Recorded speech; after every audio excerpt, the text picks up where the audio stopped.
ASU lampoons federal government on university management, criticizes student loan scheme. As minimum wage debate continues, Nigerians express mixed feelings on living standards. Tension mounts in Kano as amendments to the controversial traditional eminent law passes second reading. On the foreign scene, Ireland, Spain, Norway recognize Palestine as a state. Hello and welcome to Trust News Hour. I am Muhammad Kudu Abubakar. The Bauchi State Zonal Branch of the Academic Staff Union of Universities, ASU, has accused the federal government of gradually scrapping public universities in the country. The union, which held a protest rally at the Gombe State University, also labeled the recent students' loan as a deception, warning that it would further worsen the deteriorated situation or condition of the universities. Hassan Kohli has the report.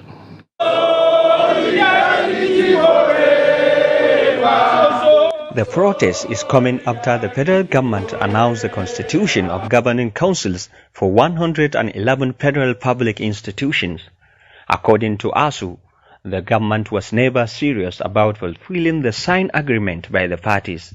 They, however, faulted the newly introduced student loan and the dissolution of federal high school governing councils by the federal government. Holding this protest in order to ventilate our anger over the refusal of the government, both the state and the federal government, to implement previous agreements reached with the union.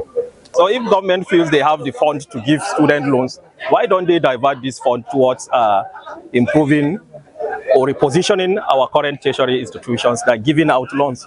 We are seeing this as an attempt by government to reduce funding of tertiary institutions. If you equate the school fees of tertiary and public institutions, like the other speakers have said, everybody will move to the private universities, and before you know it, public universities will die, just like the public secondary schools that we have. The union called on the public to always justify their criticism on the university lecturers, saying the government is responsible for any harsh decision lecturers take. Over a period of time, the Nigerian government is still not yet ready to, honor the agreement it entered with the union. So that is why we are doing everything possible to educate the general public, the student, parents, and almost everybody in the country that whatever decision our union decide to take, they should know who to blame. The only person in the position to avert this incidence of industrial disharmony is the federal government. They have everything in place to make sure that this problem is averted. The university union said it will meet to decide on the next line of action as the 2-week ultimatum given to the federal government lapses next week. Hassan Kohli, Trust TV News, Gombe.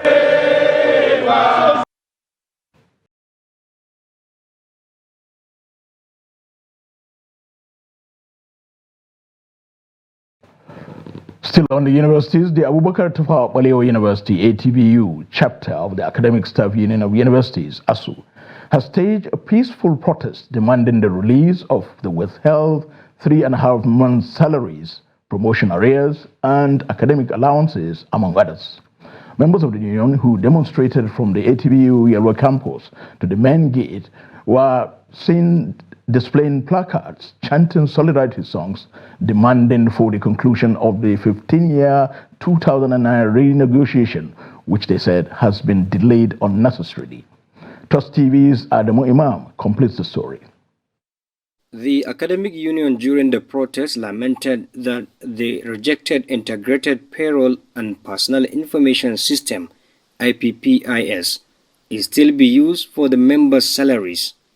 Deputy Chairman of the chapter Muhammad, while addressing journalists during the protest, said the union and the government have been involved in fruitless negotiations since 2009. Government has approved our removal from IPPIS, and up till now we are still being paid with IPPIS in the name of new IPPIS. So we totally reject the issue of IPPIS. Then thirdly, against the establishment of unfunded universities. Government should concentrate on the universities that they have to fund them fully so that we're able to address issues of education. Muhammad also called for the dissolution of the newly constituted University Council, saying that the former councils were illegally dissolved. National Internal Auditor of the Union, Adamu Muhammad Babayo, dreaded the government for entering into public-private partnership to build hostels in 12 universities with 1 billion naira, while the investors contributed 3 billion naira. The schools are also our own children, and our effort is tailored towards improving the society, not to destroy the society. They, however, demanded that any council member whose tenure was yet to expire should be allowed to complete their term in office. Adam Imam, Trust TV News, Bauchi. Nigerians have been expressing their views on the ongoing negotiations for a new national minimum wage in the country. This is on the heels of the deadlocked negotiations between organized labor and the federal government over an acceptable minimum wage. Habibat Ajayi reports. The National Minimum Wage Committee meeting between organized labor representatives and the federal government ended in a stalemate.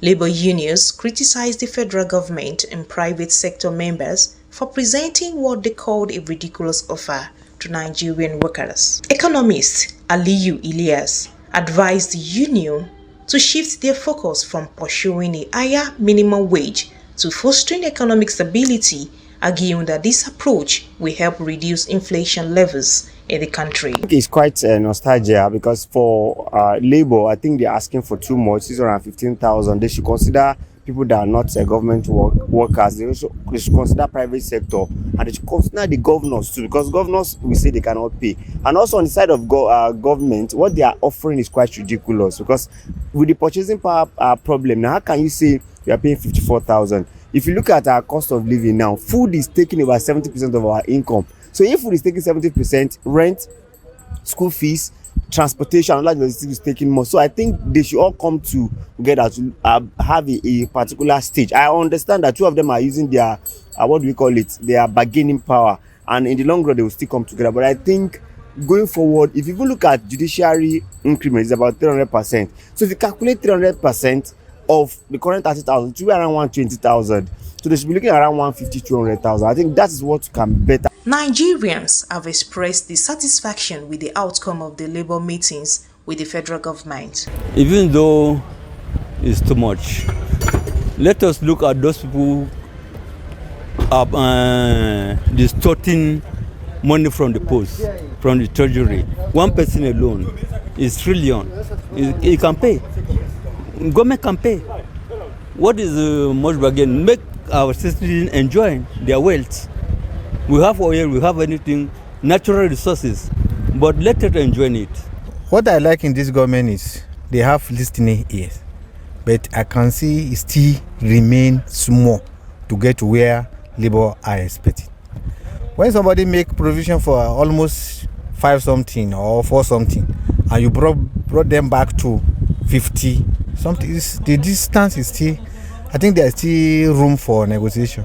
The economic reforms of the Tinubu administration continues to take a toll on Nigerians, which has become the bane of the current negotiations for better and improved wage package. Habibat Ajayi, Trust TV News, Abuja. The organized labor on Wednesday reduced its demand for an improved new minimum wage from an initial 615,000 naira to 500,000 naira after the deadlock of the agreement and negotiations at the Tuesday's meeting of the tripartite committee meeting. The deputy president of the Nigeria Labour Congress Political Commission, Theophilus Nduboku, who disclosed these on Wednesday, said the Labour team was compelled to reduce its demand to ensure that the federal government meets up with the arrangement. Unfortunately, he expressed concern that despite their shifting ground, the federal government is stalling the negotiation process. Ndubuaku, who had said on Tuesday that the organized labor found it appalling that the government is not showing any sign of empathy despite knowing that the masses were struggling to adjust to the hardship and inflation brought about by its policies. When I asked about the next course of action if Wednesday's meeting ends in another deadlock, the union stated that they may return to tell the anxious Nigerian workers to stay back home until the federal government comes up with an acceptable offer.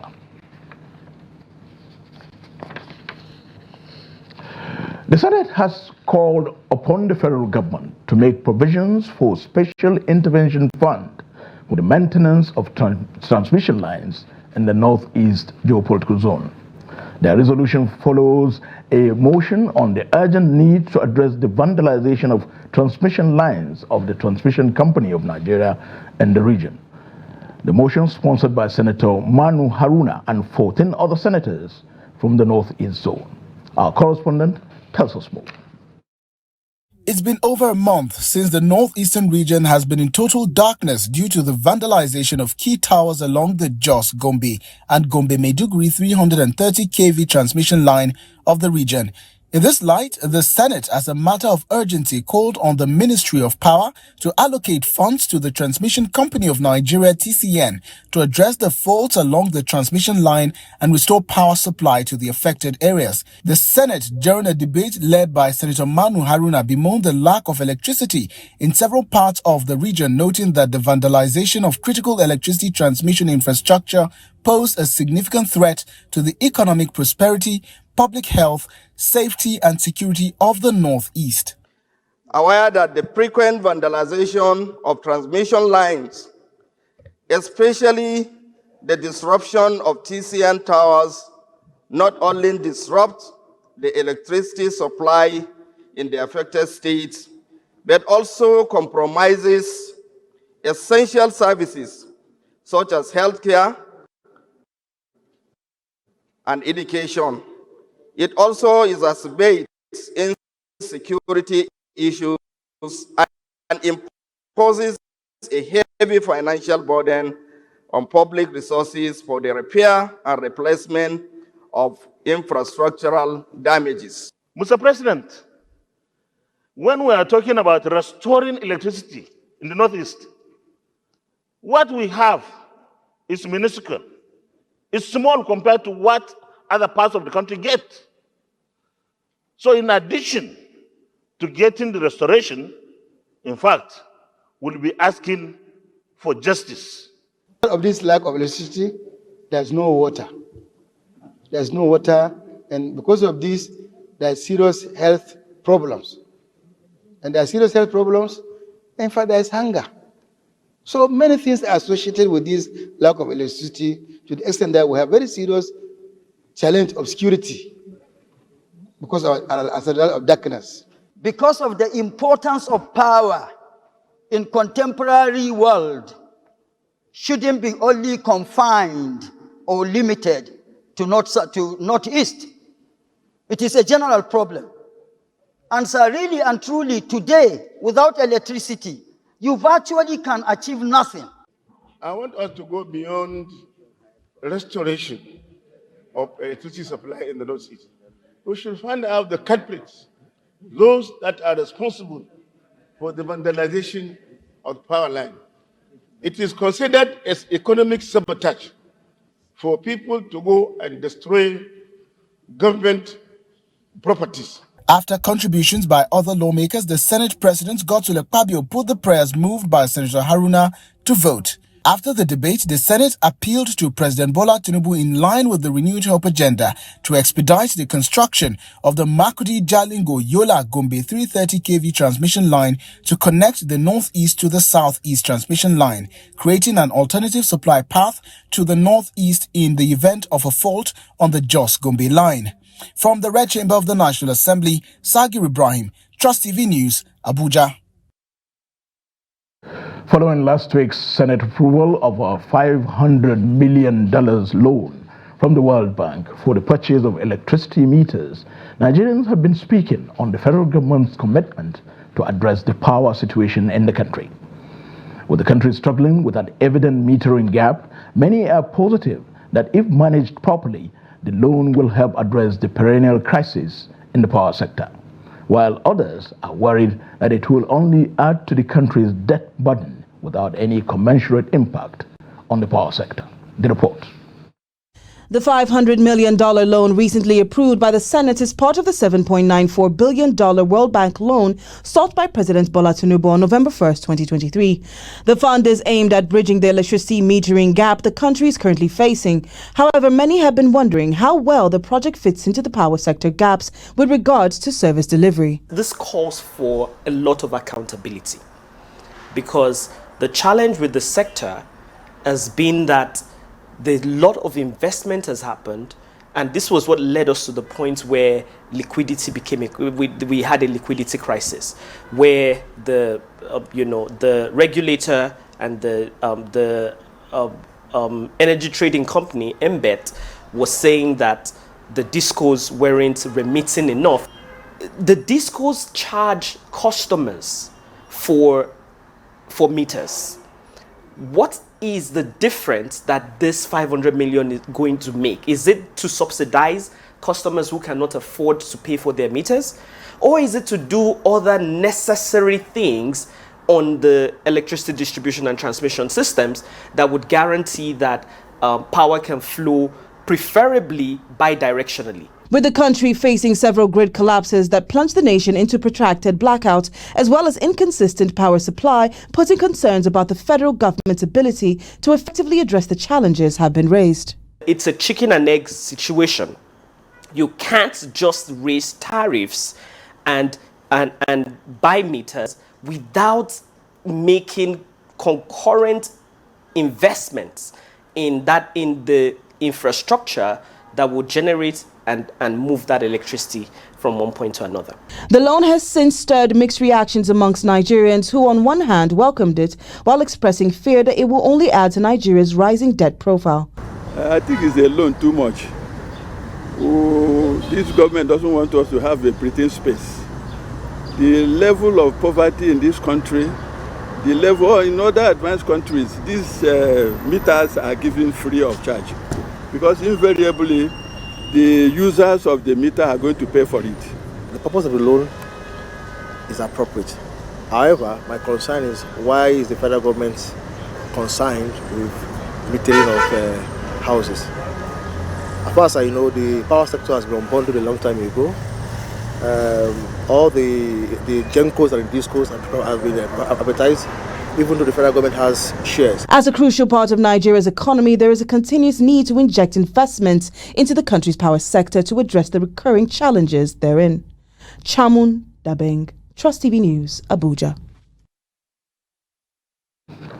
Justice Emeka Nwite of the Federal High Court, Abuja, has granted erstwhile commander of the Police Force Intelligence Response Team, DCP Abakari, a temporary bail for 2 weeks on passionate grounds to go bury his mother. Abakari was granted bail to the tune of 50 million naira and a surety in like sum.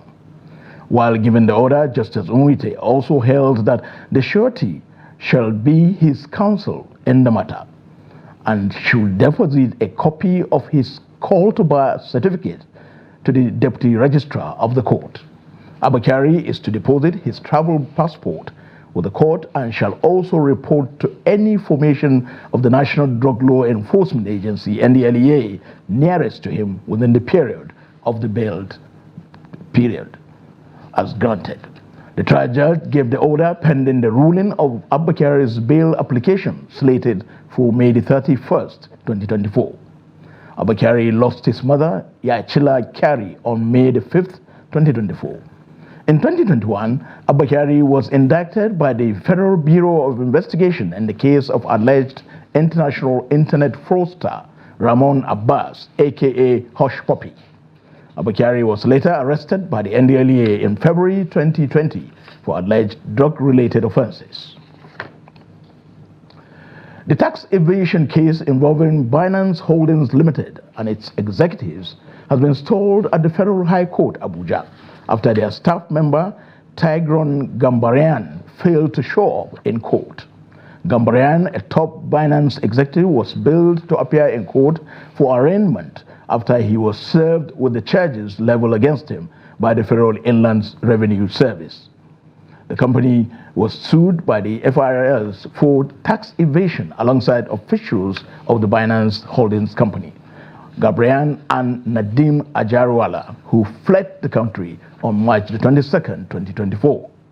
Binance Holdings is facing a 4-count charge after being accused of failing to register with the FIRS for the purpose of paying all relevant taxes administered by the service.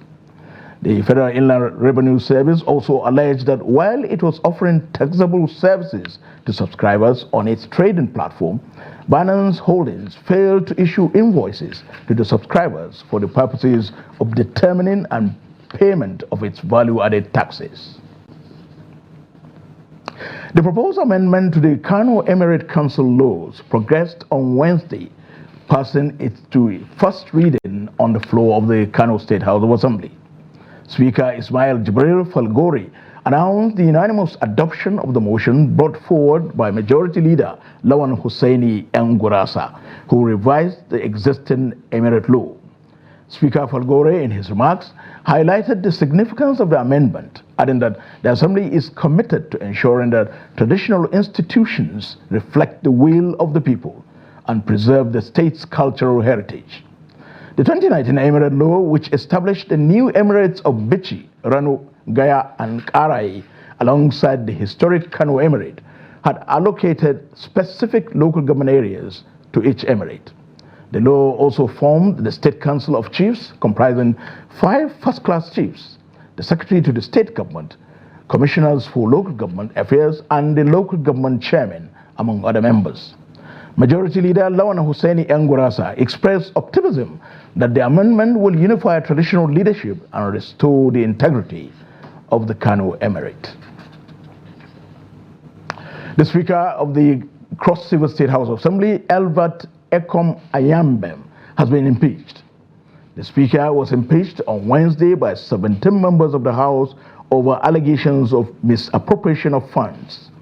The impeachment motion was moved by Efiam Ekarika, representing Calabar South 1 constituency, and seconded by Omang Charles Omang, representing Bekwara State constituency. Ayamben, who represents Ikom 2 State constituency, was elected Speaker of the 10th Cross River State House of Assembly in June 2023. Mr. Speaker, I am very aggrieved. That is the more reason that I, on the relation of America, representing Calabar South, constituency 1, based on that, I want to invoke Section 92, sub 2C, for the removal of the Speaker of the Federal State. That's it. I Mr. Oman, I represent the people of the but I hereby second the motion approved.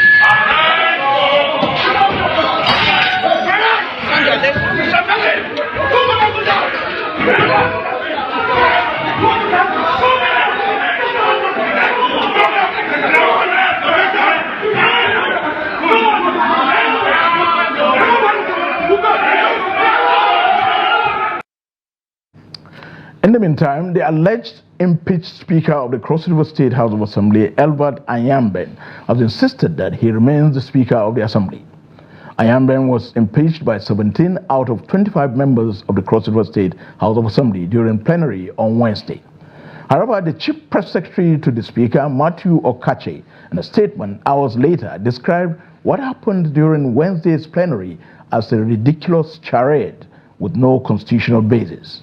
He said the House was not aware of any impeachment notice being served to anyone before what happened during Wednesday's plenary, insisting that impeachment and replacement are speculative.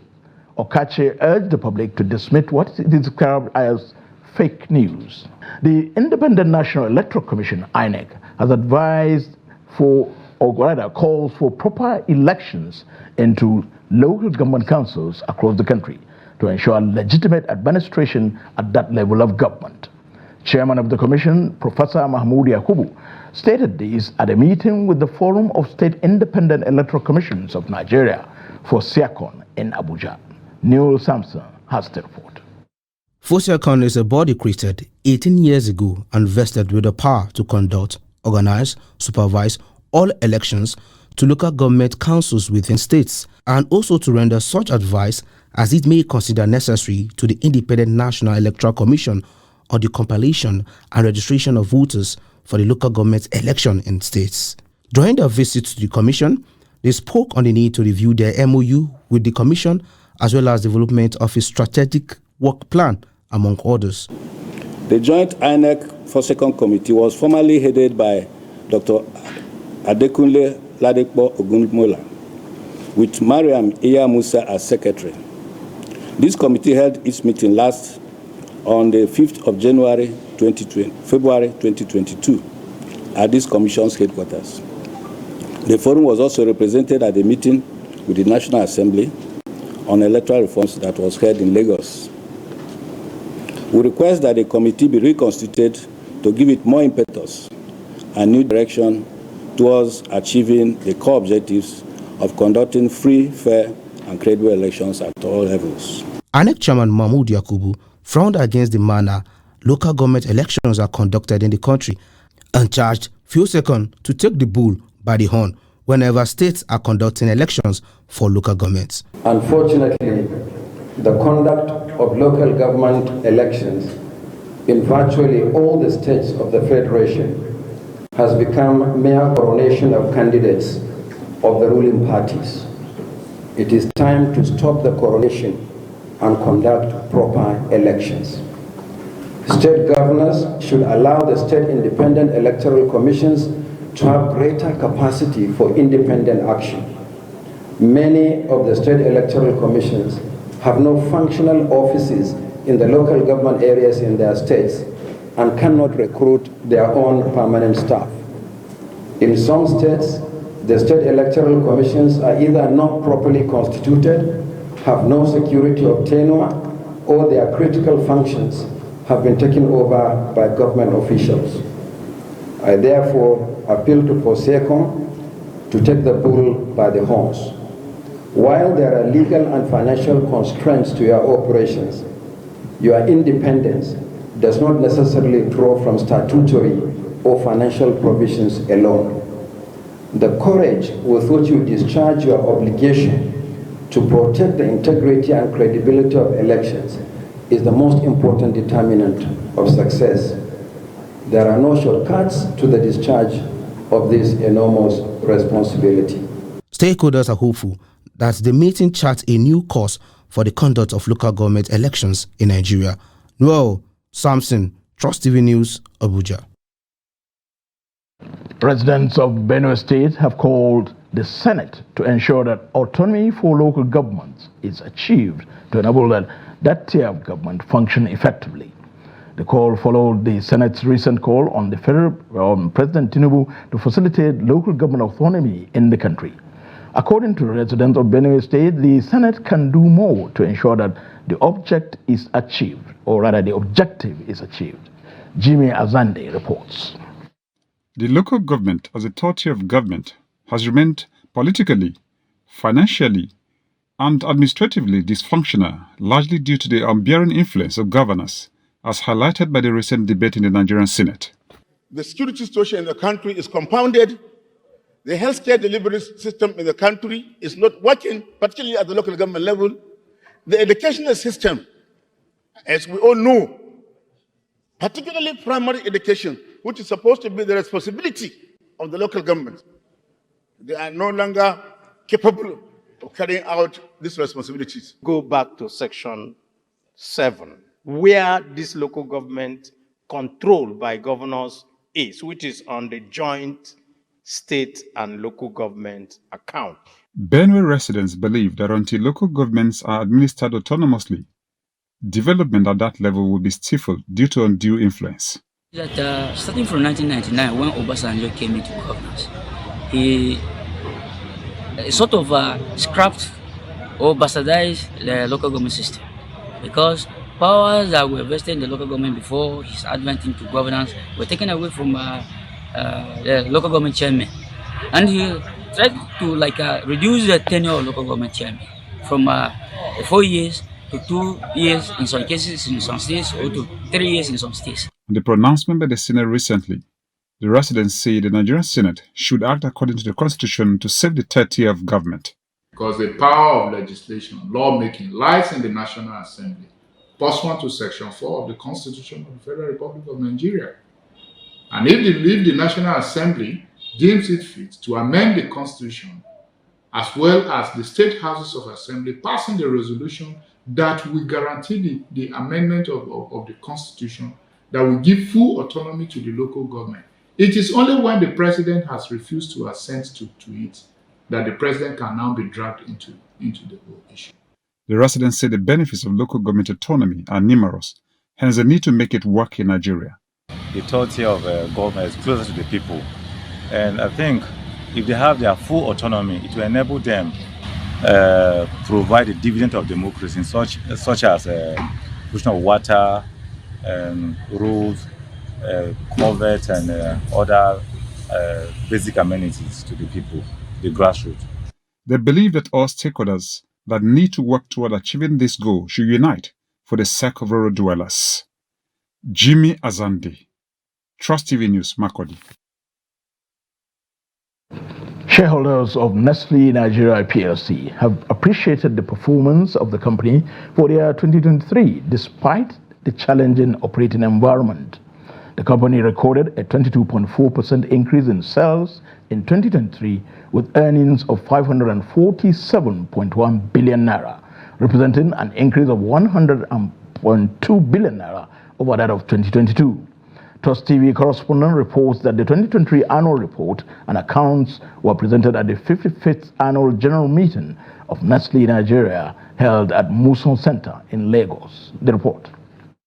It was another session of stock taking for the company, a leading goods and beverage company in Africa with a rich history spanning over 63 years. The company manufactures and markets a diverse range of products like Maggi, coffee, Pure Life sparkling water, among others.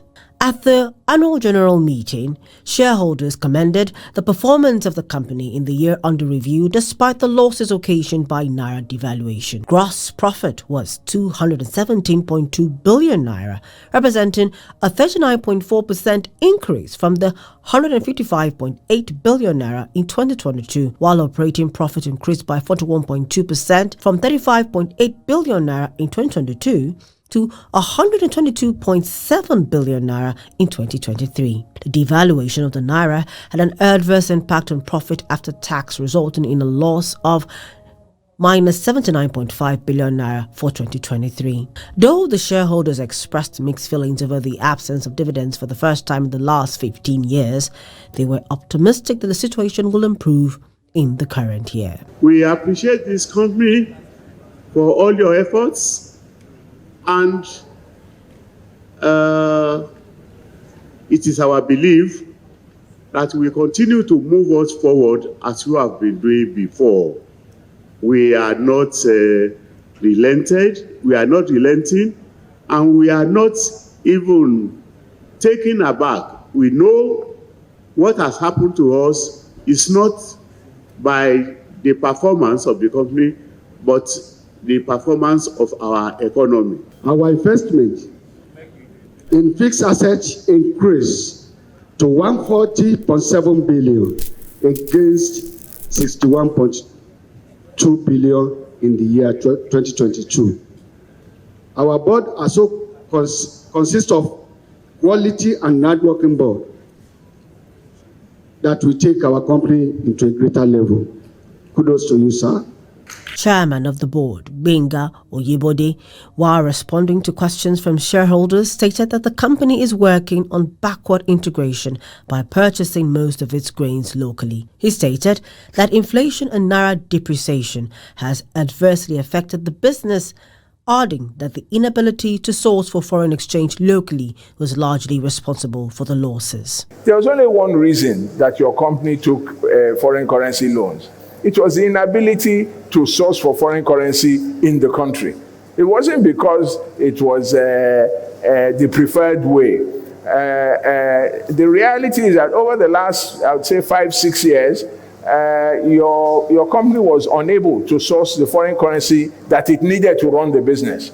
So a lot of those profits that led to the dividends that you see was also because we took what we considered at that time to be a reasonable, rational decision to continue the business. The managing director and CEO of Nestle Nigeria PLC, Wasim El Husseini, stated that the devaluation of the naira in 2023, which led to a revaluation of its foreign currency obligations, undoubtedly impacted the financing cost as well as profit after tax. He, however, said the company remains optimistic of its capacity to overcome the current economic difficulties and emerge stronger.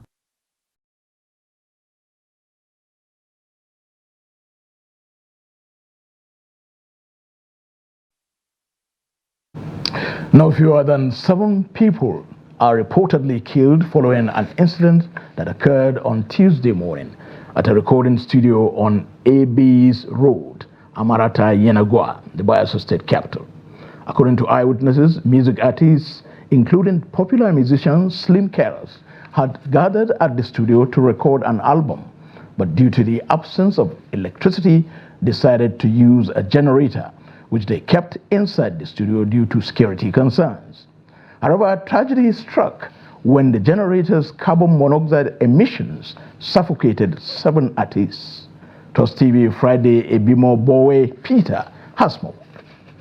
According to a neighbor of one of the deceased artists, Bekele Jacqueline, the incident could have been avoided if there was a public power supply from the electricity distribution company. This particular guy, this my neighbor, that is the pain inside me is the breadwinner of the family. This boy just died like that, 7 of them gone like that. It's so pathetic. Bayelsa state government should do something about NEPA. We have not gotten light for the past 3 weeks. And I'm telling the NEPA not to come near Abis Mechanic Street to come and collect NEPA bill again. If they come, that is the pain in me, the pain in us here. They will go with, that is, they will see the other side of us. Because we are annoyed. We are not using light. NEPA should not come and take light bill. If there is light today, these boys would have not died. The Bayelsa State Commissioner of Police, Aloyenu Idu, will confirm the incident and assure that the police are investigating the incident to unravel the cause of the death. However, blame the incident on negligence. If it's anything that has to do with the fume, toxicologists to be able to extract the toxicity that made life incompatible with their bodies. But if it's another thing different from what everybody has suspected, the medical facilities we have here is capable of resolving. And if we are unable to get enough and sufficient hands to carry out the analysis, we will send to Lagos and Port Harcourt to have us a full closure to this incident. Our reaction will continue to be advisory to people who walk into the night.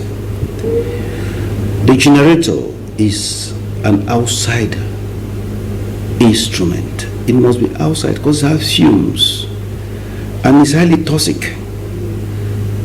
And when there's no air, cross ventilation in an environment, it can suffocate. More so when you have this number of people in one room. So we're not jumping to conclusions yet until the analysis comes from the experts. The incident has thrown the Nigerian music industry as well as the community into mourning, with many decrying the loss of talented and promising musicians. From Yenagua, Friday, Ebimobowe Peter. TOS TV News, Yenagua. Borno State Governor Babagana Zulum has reiterated his commitment to transform and improve education in the state. He disclosed this through the Deputy Governor of the state, Usman Kadafur, during the flag-off ceremony of the Phase 2 training of 781 teachers in Bama local government area. Trust TV's Bitrus Kurusi has the report.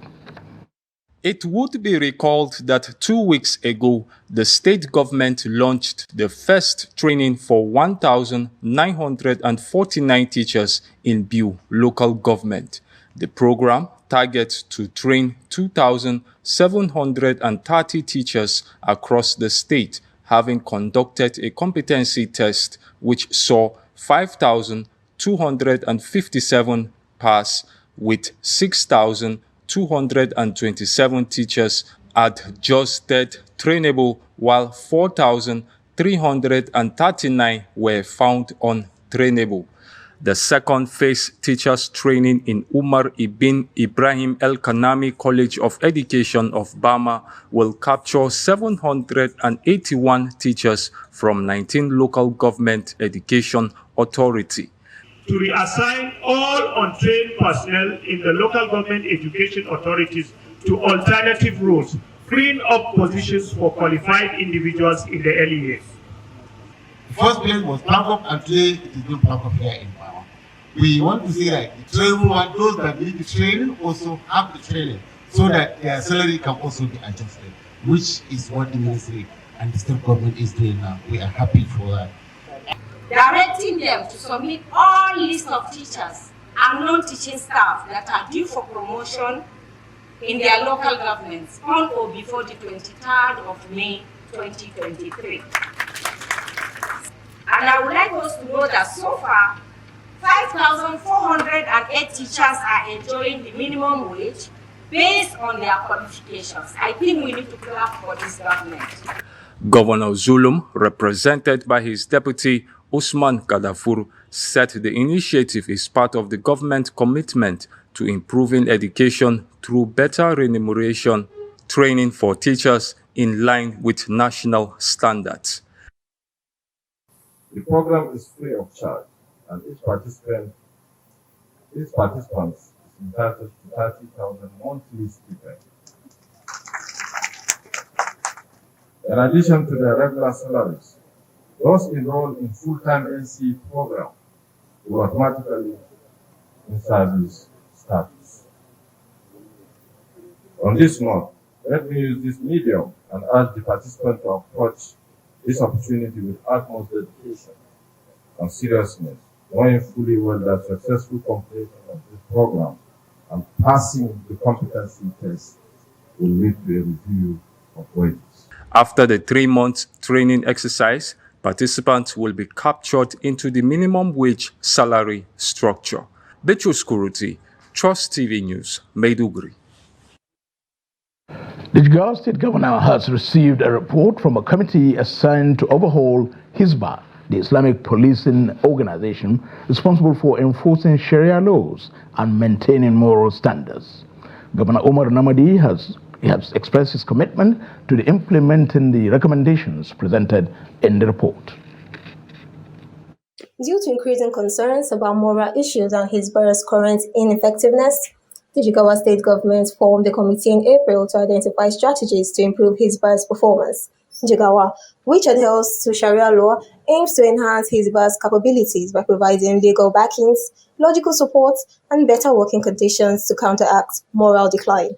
The committee, led by Secretary to the state government Bala Ibrahim Brini Kudu and including Islamic scholars, has put forward detailed recommendations designed to empower Hizbah in addressing moral issues and to complement the efforts of conventional security forces in maintaining order.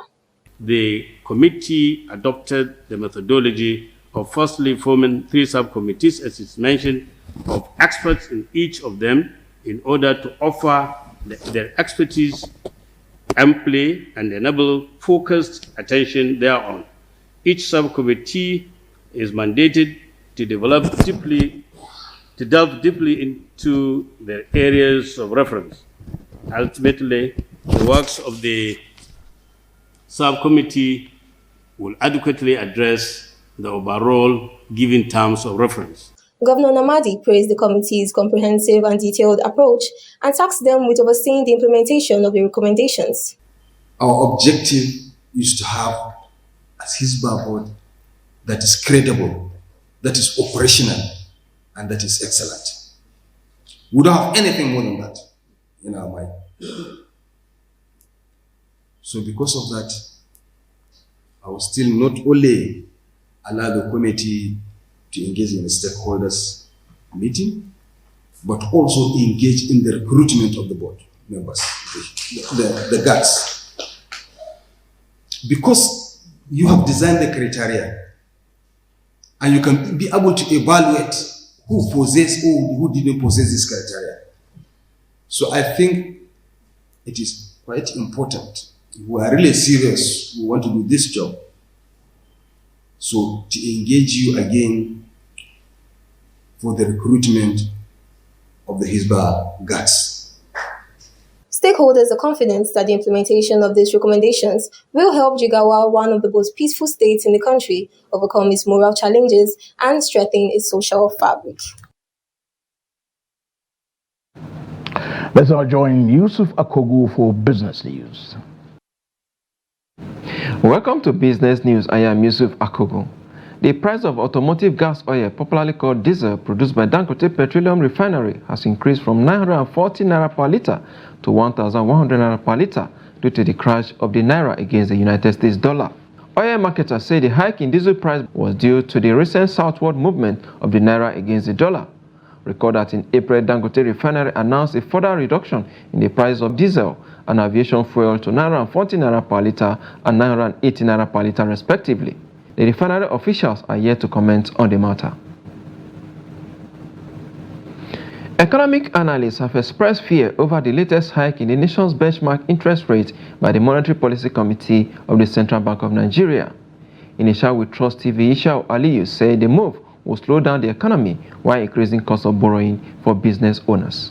The economy will continue to witness increase in prices, and by increase in prices, the greatest implication is that people's purchasing power is being eroded. Definitely consumption will be slowing, and if consumption is slow, the growth process is going to be slow. It is not the right time for the economy to use MPR to stabilize prices in the economy. There are other things that are unconventional which must be done by fiscal authorities.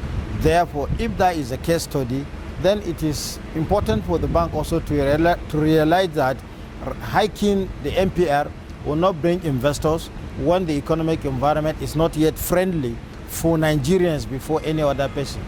Nigeria's equities market closed Wednesday business in red as UK government pledges support for the capital market. Let's see how the indices went down today. It ended in the negative, like we told you. TPLC leading the losers there, down 10% to close at 1 naira and 80 kobo per share, followed by Motivas. Motivas also down 9.82% to close at 12 naira and 40 kobo per share. Of course, Cornerstone, an insurance company, down 9.52% to close at 1 naira and 90 kobo per share. Of course, this has dragged down the market by 0.16%. Volume of trade 271.708 million shares, value at 5.434 billion naira. In a days of 7,383 did exchanges among investors this Wednesday. Let's look at the top trading equities. We leading that table is Access Corporation, doing 35.576 million shares. Zenith Bank 35.357 million shares, and of course Jitco 35.8 million volume of shares it did at the close of business today. Of course, the banking sector affair, you will see. Of course, some equities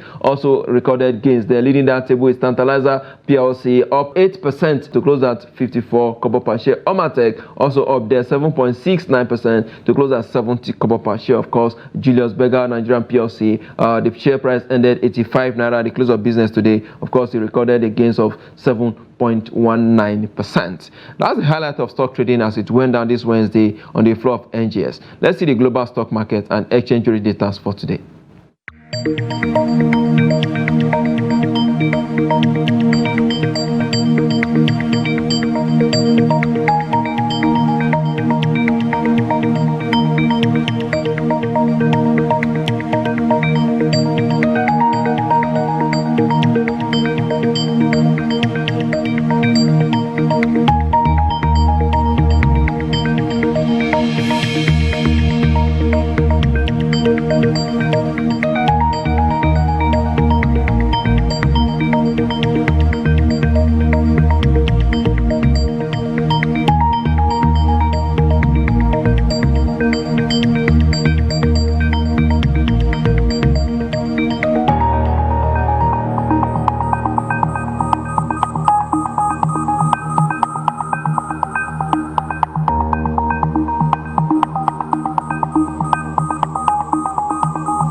prices fall for over 1% on Wednesday, marking a 10th consecutive day of declines. The drop is driven by expectations that the Federal Reserve may maintain higher interest rates for a longer period due to persistent inflation.